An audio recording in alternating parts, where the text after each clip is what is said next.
All right, it's the top of the hour, and I see a few more attendees trickling in. That's okay. Welcome to Overwatch University. You are enrolled in Security 301 Fundamentals of Cybersecurity.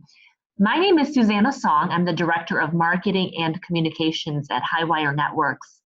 Overwatch, in case you don't know, is Highwire's cybersecurity platform as a service. And we recently launched Overwatch University and invited all of you as a way to give back and to give our partners and our field techs and engineers an opportunity to upskill and perhaps jumpstart a security career. Because as you are all aware of, one of the biggest business problems in cybersecurity is a talent shortage. Now, if that's not in your career trajectory, that's okay, because these courses will provide you with a greater awareness of security to better serve your customers. We are so excited about this. This is a free course, as you know, and it's valued at more than $2,000. I actually had to turn several people away because our classes filled up so quickly. The first half hour of this will be instructional, and we hope that the latter half we can kind of engage all of you and have a good discussion Q&A session. Of course, this is in webinar mode, so your audio is muted. So the way to do this is to take advantage of the Q&A button. We'll also record this in case you're wondering, and offer a certification exam for CPE credit. I know some of you have asked about that, and we can certainly offer CPE credit, and I'll get into that after this class is over. I'll have a short time at the very end to explain what happens next. So without taking up any more time, let me introduce you to Stan Herring. He is the Director of Product and Strategy at Highwire Networks, and he will be teaching this course. Stan has a passion for solving business problems and creating value for the companies he serves. He's had 35 years of business and product experience, founded and exited multiple technology startups, developed hardware, software, and service products for many companies. For 15 years, he focused on building cybersecurity products and services to include firewalls, SIM, biometric authentication, physical security, IoT, managed security services, and network automation. So he's done a lot, he knows a lot. You guys are all in good hands for the next hour. Stan, thank you so much. I know you're busy, but you graciously volunteered this hour, and we're excited to hear what you have to share. Oh, thank you, Susanna. I hope you can hear me okay. Thanks for introducing me. And again, my name is Stan, and I'm glad to have a full class today. I sure thank you for joining. It's been a fun afternoon. This is our third class today. I also want to thank our sponsor, Overwatch Managed Security, for making these classes available to anyone and for free. I'll be your instructor today, and I want you to know there'll be three of us that are providing these classes. Each week there'll be a different one. Our CISO, Phil Burnett, and David Barton, our CTO, will be doing classes. We'll all take rotations in doing these classes. And I just want you to know that all three of us are hands-on people. We've been in the trenches in cybersecurity for many decades. We're veterans with lots of battle scars, and you're going to get some real-world experience. Now, today, you're probably not going to get a lot of technical experience, but you're going to get a synopsis of how cybersecurity got to where we are today. Some of the good and some of the bad choices that the industry's made along the way, and how we can do a better job as we move forward. Like Susanna said, we're going to have some time at the end of the class for questions and answers. So let's begin by looking at why it seems that we can't keep businesses safe from cyber threats, and what we can do about it. So I think we need to start with something that a phrase that I hope you can keep in your mind throughout this whole presentation, because this is the most important thing I want you to get today. And it's at the top of this screen you see. It's not about better technology. It's about reducing business risk. That's what cybersecurity is all about. For a long time we've made it about technology, but going forward we have to start addressing reducing business risk.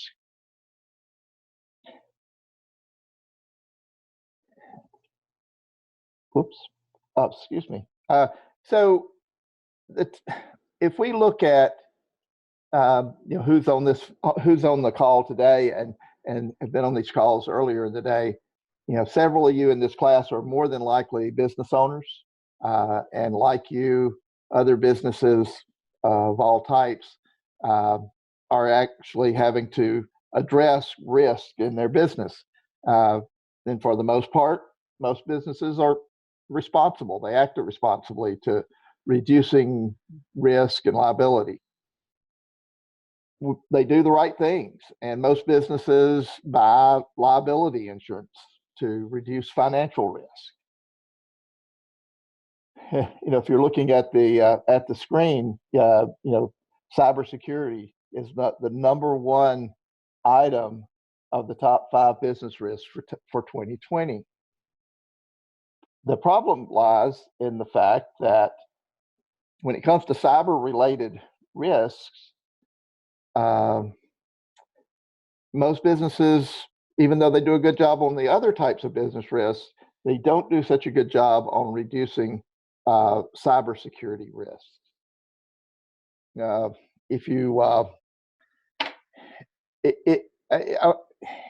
It just makes me think that we have a problem, and it's a problem of perception of what cyber risk is. And it's interesting, if you look at, I guess, pretty much any business in the world today, most, most, I must say, almost comical how deep technology and the internet is embedded in every aspect of every business. Almost every business it has, every employee in every business touches and connects to the internet. Everything they touch connects to the internet. And the apps that we use are way off in the cloud somewhere. I mean, if you think about it, even mundane things like a postage meter has to connect to the internet these days.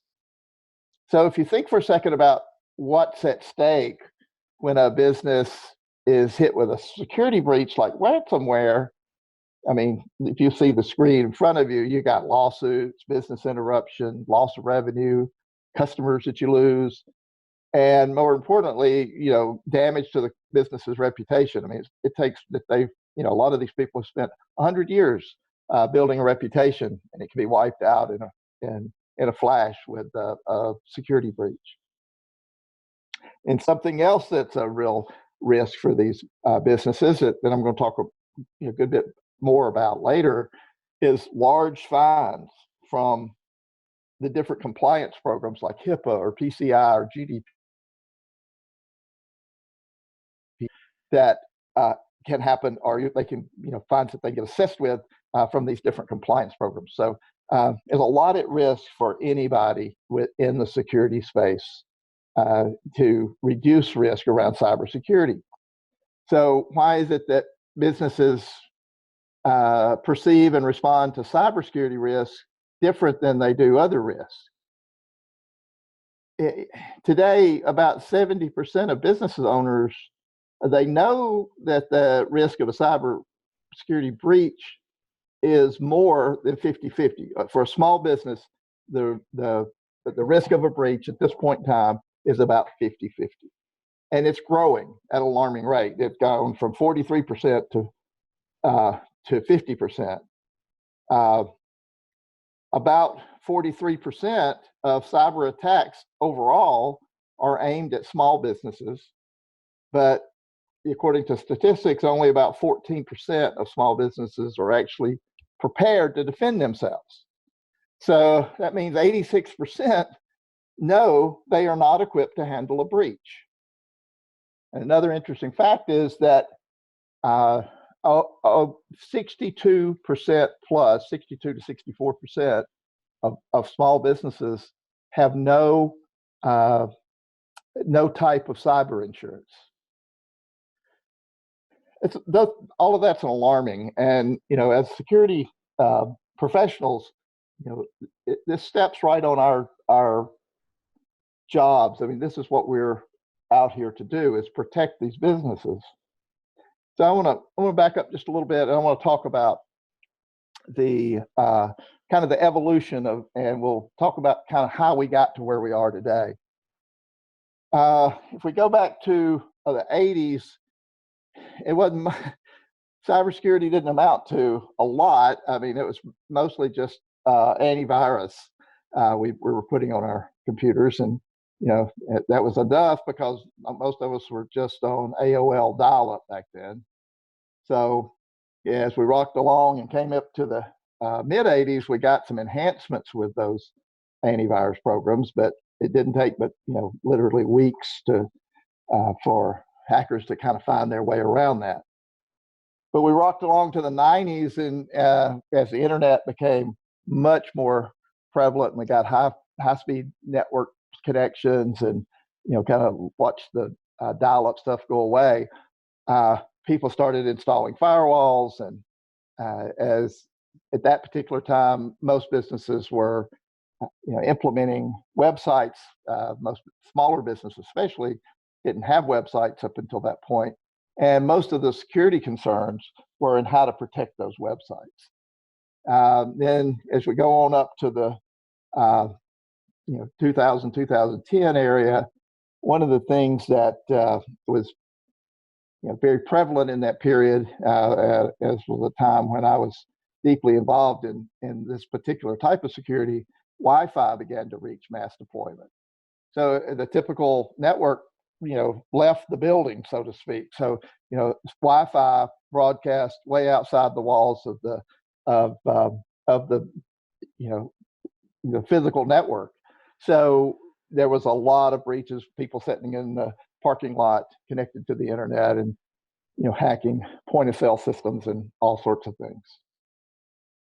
If we go on up to about the last 10 years, all the cloud and virtualization technologies have begun to reach scale. Our network security or cybersecurity is being pushed to expand further and further into new areas and new types of things to exploit, like IoT and all sorts of things.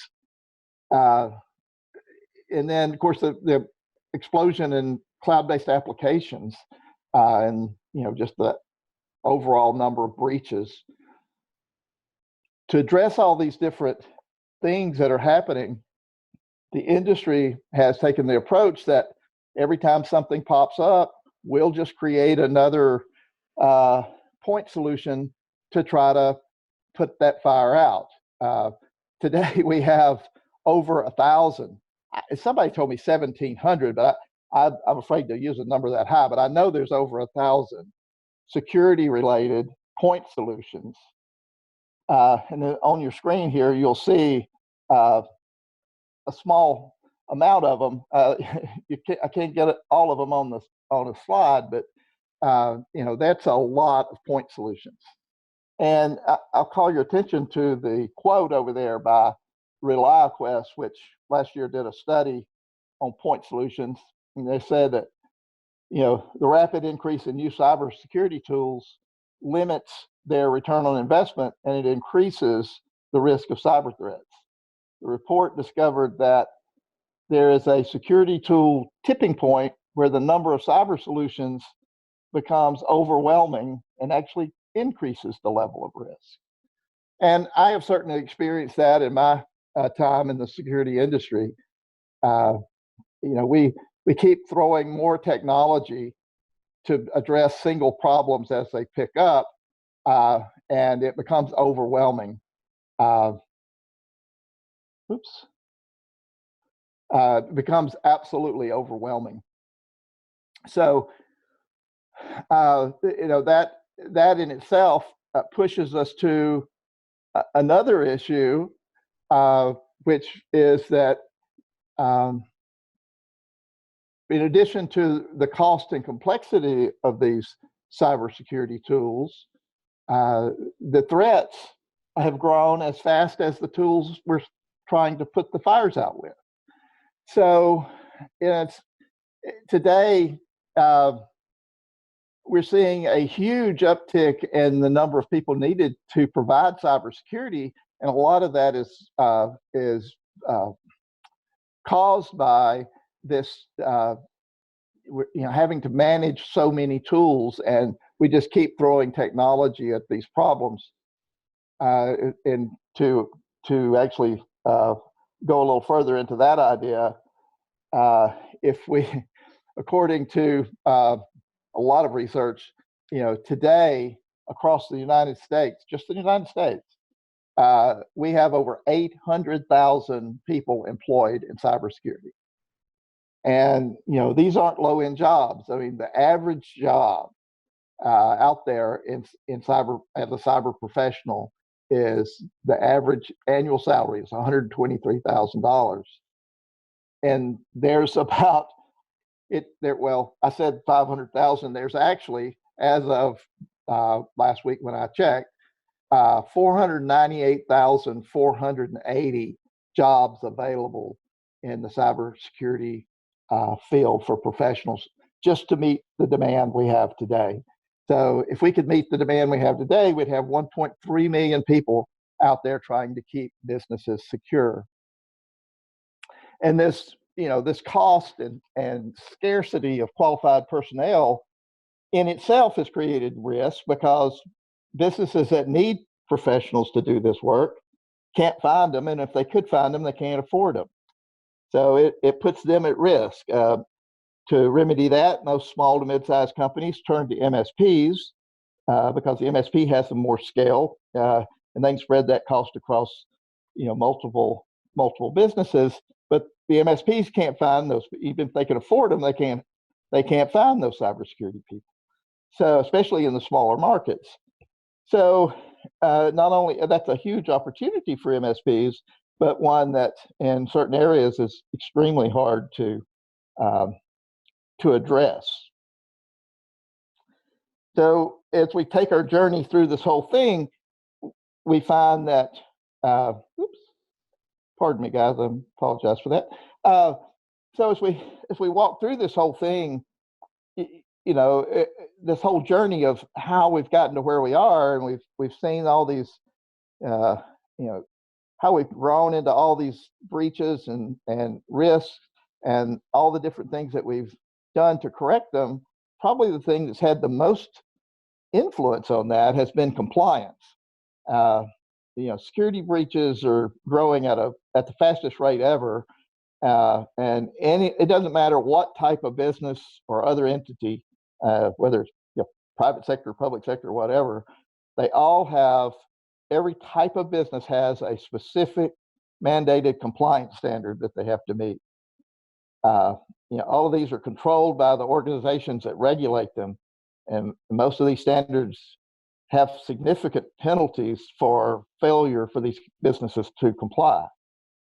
And on top of that, there's every couple of years a new version of those compliance programs come out, and each time they get a little more sophisticated, and they're asking for a little bit more information and asking for more controls. Compliance programs come about as a response to security, and it's created an enormous amount of tools in itself that to even further burden businesses, and as well as services such as on-site auditors, compliance assessors. You got technical validation tools like vulnerability assessments, penetration tests, patch management tools. And most of you, I'm sure, are familiar with a lot of these compliance programs. PCI is probably one of the most common, and that's It's absolutely required for everyone who accepts a credit card. Any business that accepts a credit card has no choice but to meet PCI compliance. If they don't, they can lose the ability to accept a credit card. Another one that you're probably familiar with is HIPAA, the health, whatever. I can't remember the acronym now, but anyway, anything related to healthcare has to meet HIPAA. Anything that touches patient information has to meet these HIPAA standards. I've indexed about 65 different industry-specific compliance programs in the U.S., just in the U.S. Every one of those exists and were created specifically to reduce risk. So we have to think, or I guess the question is this working? And if it is, why do we have so many breaches continuing to grow? We've got tons of tools. We got compliance forcing us to use those tools and do things on our networks. Why do the numbers of breaches continue to grow? And when you are breached, it's usually a lot more damaging. I know compliance is a big burden for businesses, big and small, and meeting all these compliance requirements. Not only is it mandatory, it's mandatory to meet this every single year. And for most businesses to even execute a compliance program efficiently requires a lot of security tools and other services to gather all this data, put it in the correct forms, track the processes and efforts that needed to meet the compliance. Compliance has created another expense, and that's another trove of products and tools for businesses to buy to meet their requirements. And these are things like, different point solutions, which there's now over 1,000 of them as well. That they've all been created specifically to help meet these compliance standards and prove that they've been met. And a lot of them assist in the documenting, the tracking, the proving, and the reporting of all this compliance. So I think we can all agree security compliance is, has a lot of moving parts and it's complex.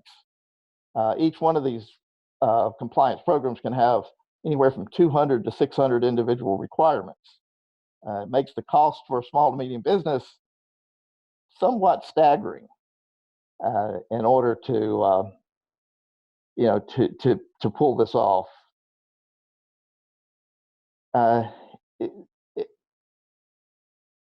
Excuse me.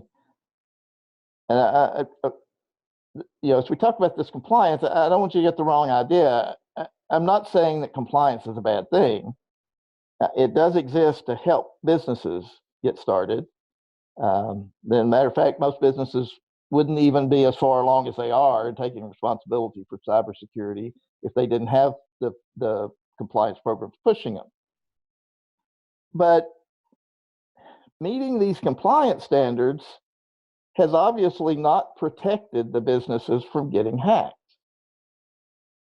Now, the primary issue I have with compliance is how much it costs. It takes a significant bite out of most of these businesses' budget. This comes out of their technology budget, and it's hard for small organizations to afford this because they need that technology budget to be more competitive and meet the constant need for modernization and automation in their business. By adding on this escalating cost of compliance just leaves those businesses with a really hard choice to make. Do I modernize or do I comply? So we find a lot of companies that kind of skirt by the whole compliance things by saying they did all this stuff when they probably didn't. But in addition to all these compliance programs, that we have now, a lot of the state and federal governments are beginning to mandate additional compliance standards. And most of that focuses around data privacy. We've got, I think California, Nevada, Maine, New York, and Vermont already have privacy laws in place, maybe a few others. And I know there's at least 6 more states voting on privacy laws this year, maybe next because of the COVID thing. But and then overseas, like in the European Union, GDPR is it is I mean, the entire European Union has to meet GDPR, and even people in the United States that sell things in the European Union have to comply with these laws. So compliance programs and their costs continue to grow pretty much at the same scale as the breaches we hear about are growing. And if you add all this together, the cost of business, the cost that a business incurs around security, like breach insurance or salaries, solution subscriptions, point solutions, compliance applications, the audits, the extra work hours, et cetera. We're spending a whole lot of money. Why are we not protected?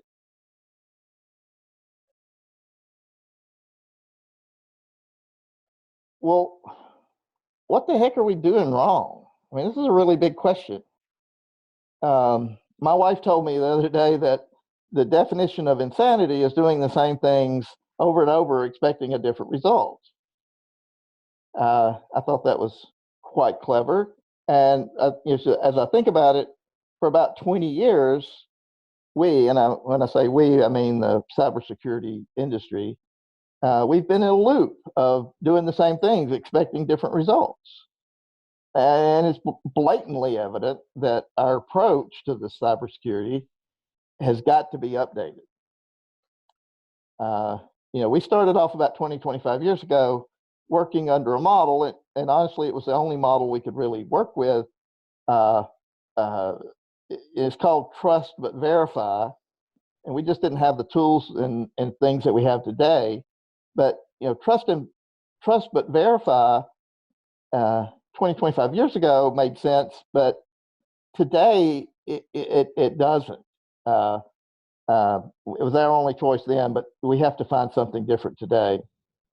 In order to help you understand what trust but verify means as a model for cybersecurity, I'll give you an analogy that someone gave me that helped me understand really what trust but verify means. So let's say you have a delivery business and you have a job opening for a delivery driver. So an applicant comes in, his name's John, and he comes in for an interview.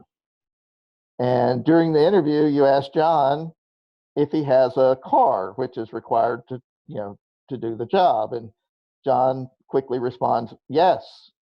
And so to verify that, you would follow up with asking John if he has proof of ownership of a vehicle. Well, John jumps up out of his chair and confidently hands you a copy of his registration, his car registration. So the process worked. John passed the trust test, and then you performed the verification test. So you hire John. Trust but verify. So a week later, when it's time for John to start to work, you find out that John told the truth. He does have a car, but his car doesn't have an engine. It's got 4 flat tires and a smashed windshield. So you can see, if we continue to use this same logic that we've used in the past for protecting a network, our customers are just going to keep ending up with their name on the internet, another victim of a cybercrime. So the point is, you may trust your network to be secure, and you may trust your people to always do the right thing, and you can even verify all this by meeting all these compliance standards. But the truth is, and the evidence says, we're still not protected. So we need a new plan. We need a new plan, Stan. Here's something I want to posit to you. How about we just quit doing the same things over and over, expecting different results, and we try something new? And that really comes down to two choices. We either continue to climb on this mountain we've been climbing on, or we find a way around it. As someone who's done a lot of mountaineering, has a lot of mountaineering experience, have done a lot of that, I promise you, going around a mountain is way less risky than trying to go over it. So what's a better way? We have to have a different approach.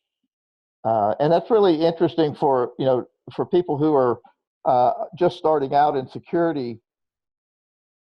We're in an era of transition, and you get to start out at fresh and not really have to worry about the past. You can just focus from day one on reducing risk and protection, and not have to really delve into the area of detection that most of us came up through. So you can reduce risk rather than trying to just patch things with this limitless supply of toys and tools and technologies and so on that everyone wants to sell you. So, 'cause you remember what I said in the beginning, cybersecurity is not about better technology. It's about reducing business risk. So I'm going to shift gears just a minute, but so if we want to protect our business or our customers' businesses, we have to back up and look at the network and the business together. We got to look beyond just the network and look at the whole, or look holistically at the business. Another way to say it would be to learn to see the business as an ecosystem. The fact is that the majority of the risk in most businesses does not come from technology stuff. It comes from our employees. So we have to see the business as part of that risk. The employees, it could be everything from the building to the, you name it, but we've got to address the whole business, not just the network. Now I want to kind of move on to another topic. What do we do if we're really serious about reducing business risk? Well, I don't think it's as hard as you might think. We can start with, basically we can start with 5 fundamental steps to reduce risk. And this can have a great impact on a business. And if you're just learning about security, I highly recommend that you maybe take a note or two as we're talking through these 5 things. These 5 things don't require you to be a cybersecurity expert. Moderate IT skills is really all you have to execute these 5 steps. It'll be a good exercise if you decide you want to do it. Might take a few weeks for most networks, but it can be done with even faster if you have some automated tools.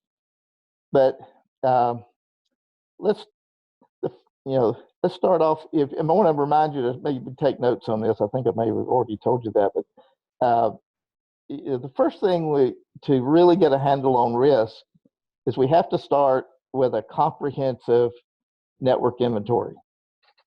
We've got to find and list every single device, every operating system, application on the network, and also things like printers, IP phones, IoT devices, mobile devices, video cameras, everything.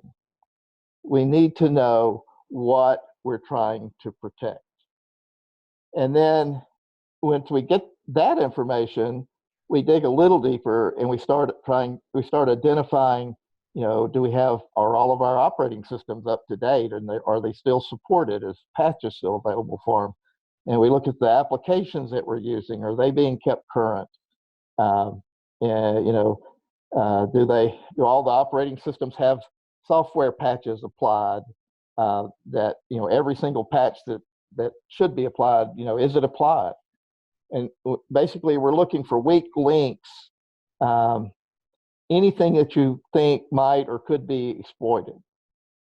And then in number three, we kind of progress into asking ourselves, well, what are we protecting? And to address that, you have to think about, what would somebody want to steal on our network?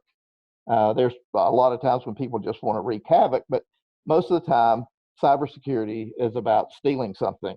So it's important to document where everything is, every important document, everything like intellectual property, finance records, personal information about your customers, everything. You have to know where it's stored, document that, and document how it's stored. Then you classify the data into like high risk, medium risk, or low risk. In other words, if it was if that data was stolen or was compromised, how would that affect the business? And that kind of leads into doing an evaluation of the authentication platform you use, probably Active Directory, and you look at the access rights and the privileges and who can access that data and who shouldn't be accessing that data, who has rights to it and has never accessed that data, but if somebody stole their credentials, they could access it. So it's really important to determine who has and shouldn't have access to each class of that data. And then once all that's completed, we move to something you may not be familiar with. We take all that data we've collected and we plot it on a risk matrix like the one you see on your screen. So we rank each of these risks based on its potential for loss. If the risk was to be exploited, what would we lose? And how likely is it to be exploited? So you end up with this matrix that gives you a score. And these scores tell you what's important in terms of risk and where you need to start in terms of lowering your risk. If you want to know more about risk matrices and stuff, I encourage you to just Google the word risk or the words risk matrix. You'll be overwhelmed with hits, and everything you ever wanted to know about them would be there. And it's probably something, or it's something that I've rarely come across anyone in security that actually does this, but it is the most fruitful task that you can do to actually help a business reduce risk.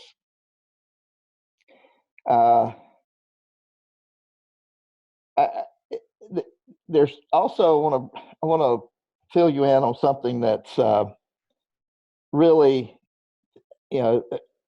taking off and becoming kind of a movement in the cybersecurity space, and that's something you will probably hear about more and more over the next year or two. So it's a new cybersecurity model that it's already been used on very large networks like Google and Facebook. NSA uses this model, and it's called Zero Trust. And Zero Trust is it's not a technology. It's being adopted universally, and it's based on something very similar to Trust but Verify, which was before now was called Never Trust and Always Verify model. So Zero Trust is a slight deviation from that. And gosh, even a year ago, the number of companies that were moving to this model was, you hardly ever even heard about it. But if you fast forward to today, oh my gosh, thousands and thousands of companies are embracing, Zero Trust, and there's a good reason for that. And in all honesty, Zero Trust is our best option to go from detection to protection. Think about it this way: if you wait until you can detect something, or a threat, it's probably too late. That's not protecting, that's just being reactive. So we want to move toward protection. And there's more to this whole zero trust business model, or not business model, security model, than what we're talking about right now. But I can tell you, it is our best option. And I want to give you just touch on a few areas where zero trust, just implementing some of the logic around zero trust, and addressing just three things.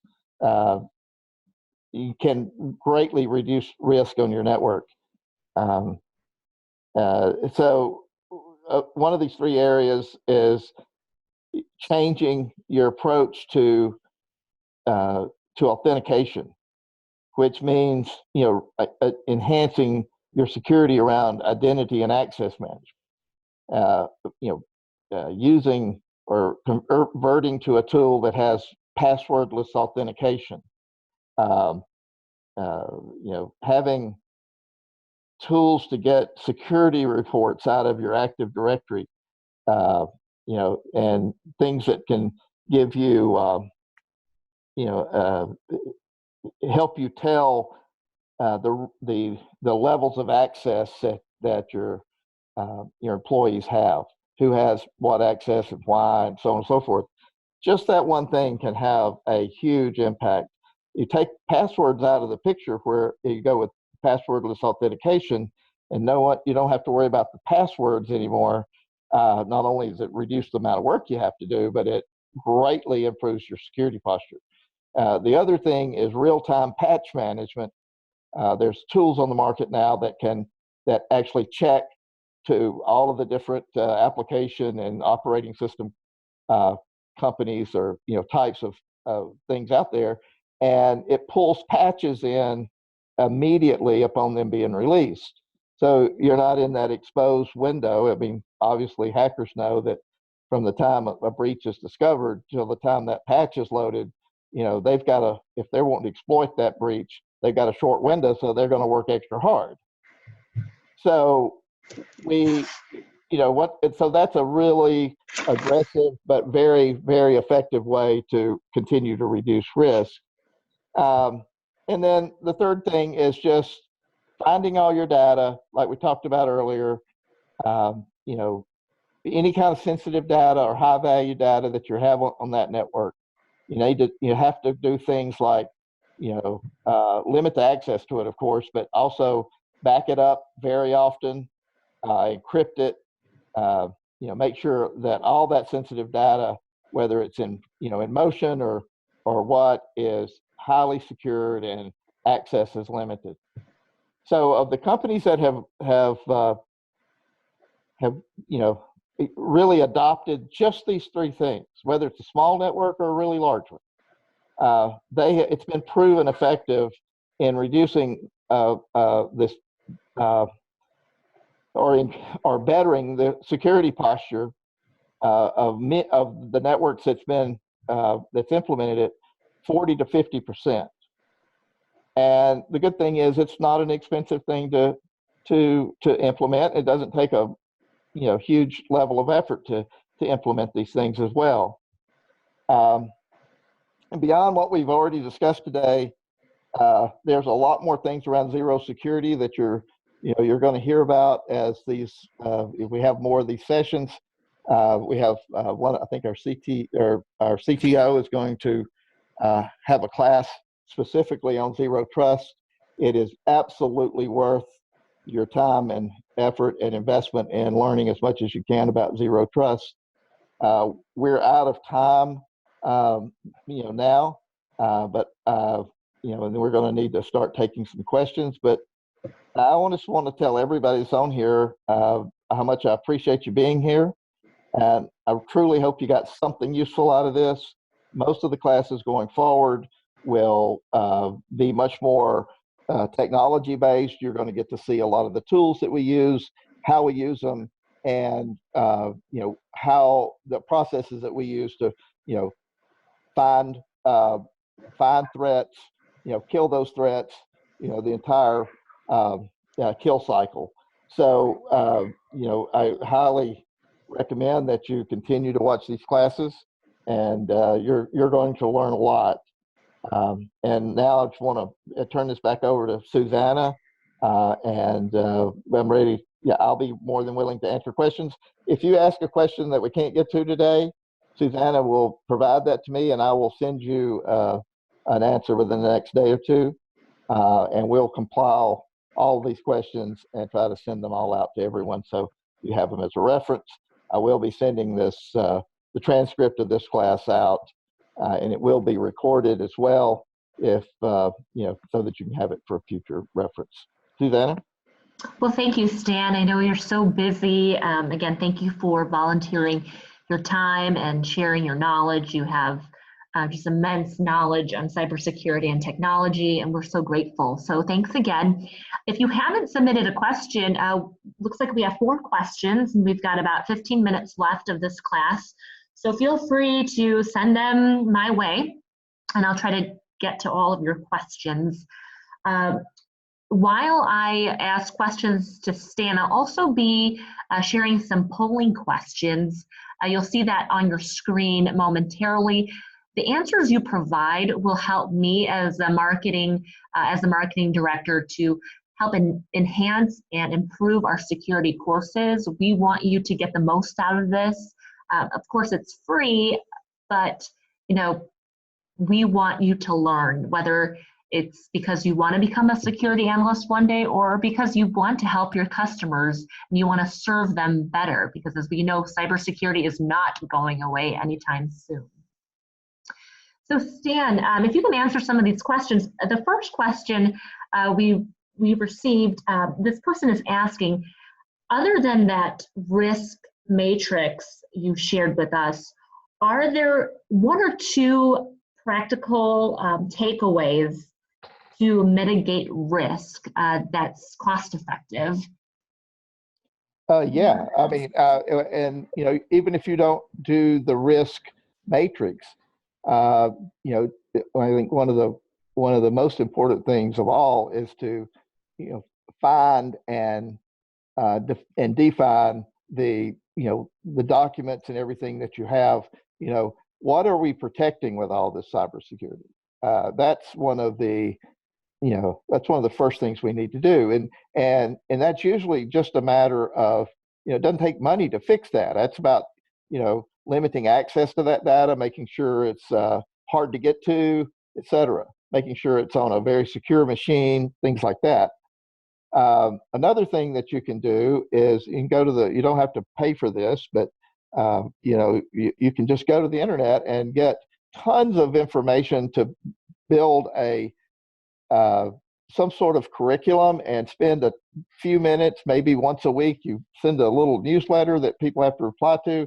But doing some employee education and security awareness training with your employees. I don't know if I said this earlier or not, but that's the biggest risk that we have in cybersecurity today is the employees. If they don't know better, they're going to click on a link, and it's going to cost you a lot. So just having them know what not to click on and things like that is, it costs nothing to implement. It's very simple, and it does a lot of it has a very big impact on risk. And then I think one more thing that really impacts risk is in one of the I wouldn't say it's inexpensive, but it doesn't have to be really expensive. If you can find a way to have a vulnerability assessment done at some point in time, that's typically run remotely, and you contract with somebody, and they run this assessment of your network, and it'll actually go out and look at all the operating systems and what patches haven't been applied and stuff like that. But if you can address those 3 areas, you move your security posture way up. So I hope that helps you. Thank you, Stan. A second question that came in is in regards to point solutions. Are you saying we don't need these security tools? You showed us 1,200 plus. Are you saying we should leverage them differently? Yeah, I'm actually, yeah. So when we started, and this is not a commercial for Overwatch. I'm just trying to explain to you how we approach this problem. You know, if you've got 10,000 employees, you know, and you've got enough employees in IT and security to do it, you know, you could have tons of tools. But like one of the slides, you know, one of the research things that was on one of the slides said, you know, you get to a point of no return. You get to a point where you're spending more time trying to manage 15 different interfaces and go back and forth between all these different tools trying to, you know, it reminds me of that thing you do at the fair, you know, guacamole or whatever that is. You know, you're hitting a different head every time, but you know, you're not seeing the whole picture. Whack-a-mole? Whack-a-mole, that's what it is. Yeah. So you know, what we did at Overwatch and how we approach this with our channel partners, our MSPs, is, you know, every one of those point solutions, especially if you're dealing with a small, medium-sized business, they're built to address really large companies, and that's good because they're usually very complete solutions, et cetera. But you don't need 25 of them. So what we've done is we took like the best of breed of all of those, and we integrated them together into our security information event management platform.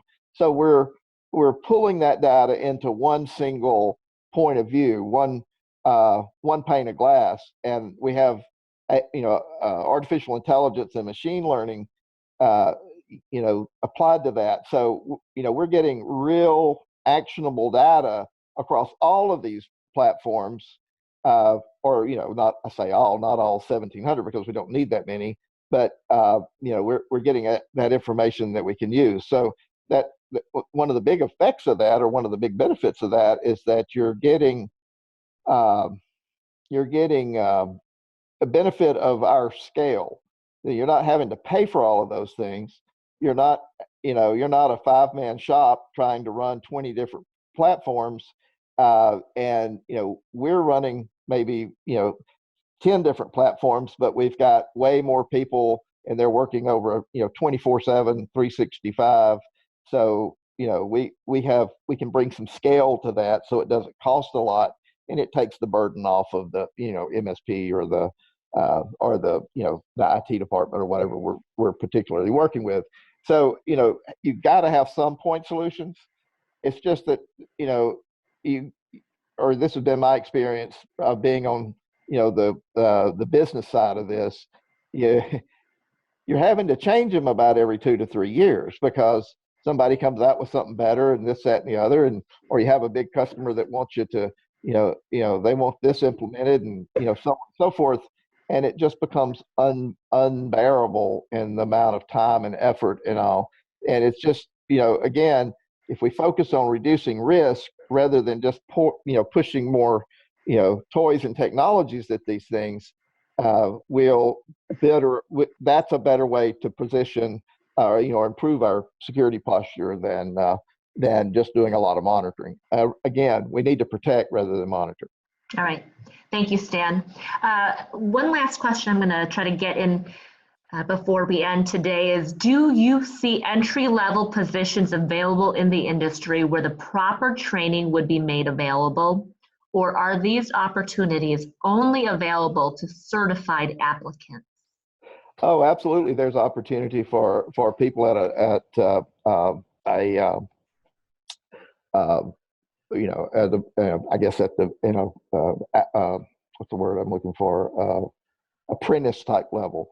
So, you know, working for an MSP where you're in there dealing with and maybe, you know, hearing and working in, you know, you're working around other professionals, you just pick up so much. It's invaluable information. Another thing is just to, you know, there was no classes or certifications when most of us started out. I mean, There was some Cisco classes about routers and stuff, which have very little relevance today, but, just a hunger to know and, reading things on the internet. I learned most of what I know by reading vendor white papers, but having an appetite to learn and, maybe taking some online these classes will be extremely important to you. You're going to get to see tools that and get some real world knowledge of some tools and processes and stuff in this series that even if you were taking a certification class, you probably wouldn't get to see. So it just takes a lot of different things, mostly just an interest. But if you've got the interest, there's tons of places for you to start. And it's really more about exposure. You can't learn everything about cybersecurity because tomorrow there'll be something else, and you got to go learn it. Again, it's about your ability to learn and move with that, rather than just something static you're going to learn one time. I don't know if that answered your question, but that's my perspective on that. All right, we have a couple more questions. We'll make sure, I'll make sure to get that in front of Stan. I just don't want since it is kind of getting late and we're approaching end of business. I don't want to, take up too much time. So thank you so much for everyone who submitted questions. Thank you for answering the polling questions. This helps me a ton. If you can just keep 3 things in mind before you go. First, look for an email tomorrow from me that asks for feedback and suggestions to keep improving our courses. The next 2 courses will be taught by our CISO and CTO, both gurus in cybersecurity. They've been in the business for 30 years. Number 2, before the end of the week, you will get a second email to join our partner portal that will give you access to this recording and a certification exam. This is a CPE exam that I was alluding to when we first started. The exam is simple, just 3 questions. If you answer them correctly, you will get credit for this hour today. And last but not least, register soon if you want to secure a seat for 302. This is our 3rd class for today, our 3rd 301. And so immediately after the first 2 sessions, we had people enrolling in 302. So don't wait around. If you know you want to take classes, future classes, please register today. That's because you're not automatically enrolled in the other courses just because you attended this one. Have a great rest of the day. Be healthy, stay safe, everyone. And thank you so much for joining this later class. I know for those of you on the East Coast, it is approaching 7 o'clock. So I really appreciate it. I hope everyone can join us for 302.